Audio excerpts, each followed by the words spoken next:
जो कि गृहिणी थी, वो कोई पॉलिटिकल सोशल वर्कर भी नहीं थी। आप बगल के पड़ोसी राज्य आप देख लीजिए, अभी हेमंत सोरेन जी गिरफ्तार होकर जेल गए हैं, वो किनको प्रमोट कर रहे हैं। अब बिहार की धरती तो तेजस्वी जी की लिखी हुई रजिस्ट्री की हुई जमीन तो है नहीं कि यहाँ पर कोई नेता नहीं आए। यहाँ पर हमारे माननीय प्रधानमंत्री मोदी जी पहले से भी आते रहे, राष्ट्रीय अध्यक्ष जी, गृह मंत्री जी पहले से भी आते रहे, और अभी चुनावी कैंपेन में भी भारतीय जनता पार्टी के कार्यकर्ताओं का उत्साहवर्धन के लिए वो यहाँ पर पधार रहे हैं। पनोरमा ग्रुप, जो सोचता है वो करता है, आपके अपने सपनों का आशियाना।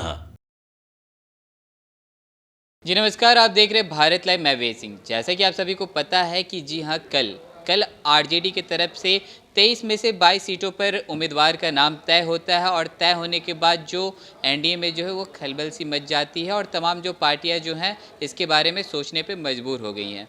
और कहीं ना कहीं अगर देखा जाए तो जो 22 सीटें जिनमें मतलब प्रत्याशियों का नाम जो दिख रहा है हमारे सामने, उसमें से जो 6 हैं वो 6 महिला हैं।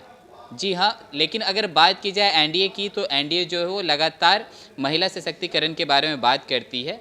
तो चलिए इन्हीं सब तमाम मुद्दों पे बातें करने के लिए आज हमारे साथ मौजूद हैं बीजेपी की प्रवक्ता प्रीति शेखर जी।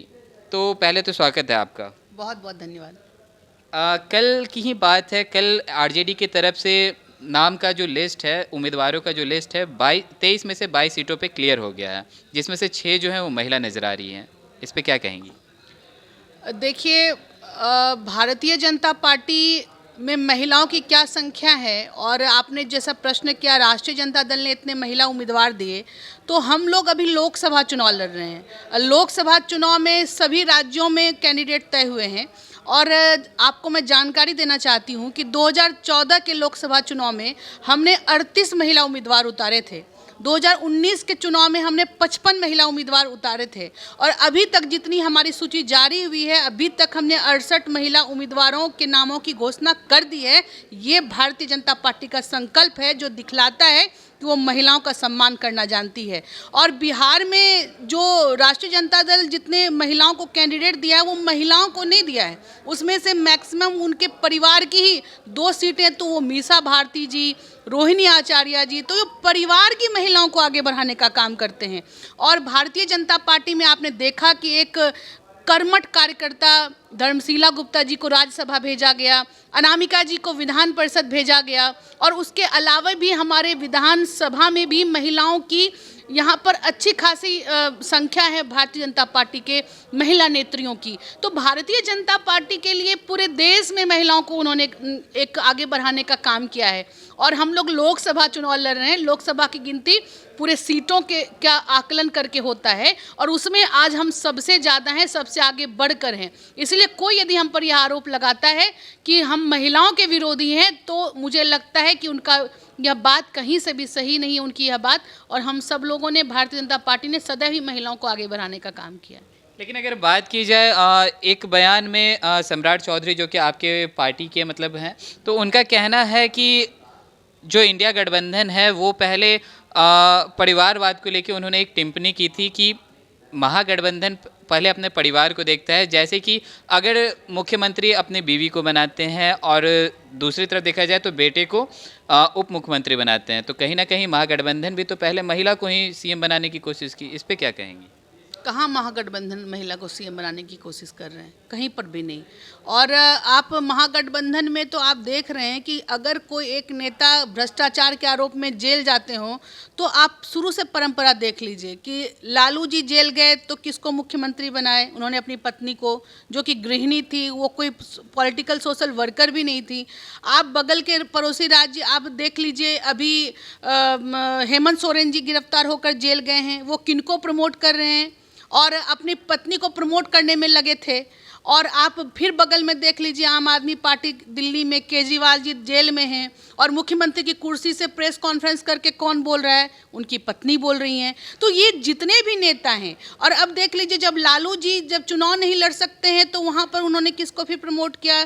जब पत्नी को कर दिया, पत्नी हैं भी अभी, और उसके बाद फिर अपने बेटों को प्रमोट कर दिया। जहाँ पर महिला नेत्रियों को प्रमोट करना चाहिए, उस सीट पर उन्होंने अकस्मात से, मतलब अचानक से कहते हैं ना, हवाई लैंडिंग करके अपनी बेटी को उतार दिया। रोहिणी जी को, तो क्या यही महिला सशक्तिकरण है कि महिला सशक्तिकरण के नाम पर आप अपने परिवार की बेटी बहुओं को लड़ाते रहें और जो आम महिला कार्यकर्ता जो जमीन पर जुड़कर कार्य करती हैं उनकी आप अनदेखी करें? तो भारतीय जनता पार्टी और इंडी अलायंस के सभी घटक दलों में यही एक बेसिक डिफरेंस है कि हमारे पार्टी में एक सामान्य कार्यकर्ता जो बूथ लेवल से कार्य करके आगे बढ़ता है उसको ही कमान संभालने का दायित्व दिया जाता है, लेकिन अन्य पार्टियों में जब वो जेल जाते हैं, भ्रष्टाचार करते हैं, उस आरोप में घिरे रहते हैं, तो अपने परिवार के लोगों को प्रमोट करते हैं। हमारे लिए नेशन फर्स्ट है और उनके लिए परिवार फर्स्ट है, यही बेसिक डिफरेंस है हमारी पार्टी में। चलिए, ये तो बातें होगी नारी सशक्तिकरण को लेके। अब अगर बात की जाए, तेजस्वी यादव की तरफ से एक बयान आया था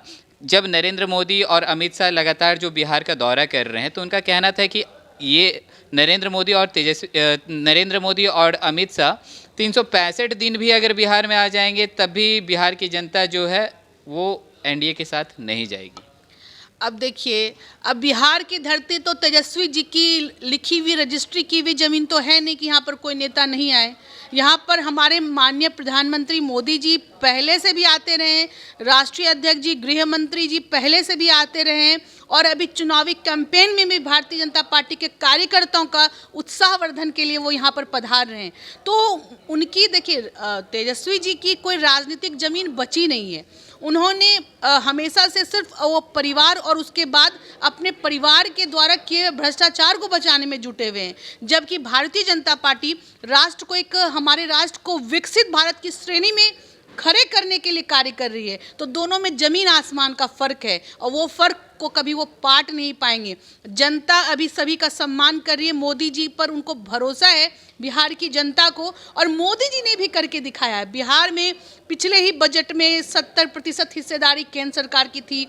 अभी भी कितनी परियोजनाएं चल रही हैं हर क्षेत्र में, वो केंद्र सरकार की देन है। तो यहाँ का बच्चा, यहाँ का युवा, यहाँ की महिलाएं, यहाँ के किसान, हर किसी के जुबान पर एक ही नाम है कि प्रधानमंत्री बनेंगे तो वो नरेंद्र मोदी ही बनेंगे। जी, जानकारी के लिए धन्यवाद। तो जैसा कि अभी आपने सुना, हमारे साथ मौजूद थी बीजेपी की प्रवक्ता प्रीति शेखर जी। तो इनका कहना था कि जो अभी जो मामला हमें नज़र आ रहा है और कहीं ना कहीं महागठबंधन की तरफ से जो बयानबाजियां जो नज़र आ रही हैं कि नारी सशक्तिकरण को लेके, तो उन पे इनका कहना था कि जो एनडीए प्रवक्ता प्रीति शेखर जी, तो इनका कहना था कि जो अभी जो मामला हमें नज़र आ रहा है और कहीं ना कहीं महागठबंधन की तरफ से जो बयानबाजियां जो नज़र आ रही हैं कि नारी सशक्तिकरण को लेके, तो उन पे इनका कहना था कि जो एनडीए है वो शुरुआत से नारी सशक्तिकरण पे ध्यान दे रही है। सिर्फ 6 प्रत्याशी महागठबंधन ने जो महिला को उतारा है इस बार लोकसभा चुनाव में, उससे कोई खासा कोई फर्क पड़ने वाला है नहीं। और कहीं ना कहीं इनका कहना था कि वो 6 प्रत्याशी में से 2 तो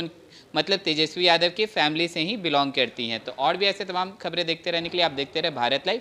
मैं वे सिंह सहयोगी करण के साथ, पटना। पनोरमा ग्रुप, जो सोचता है वो करता है।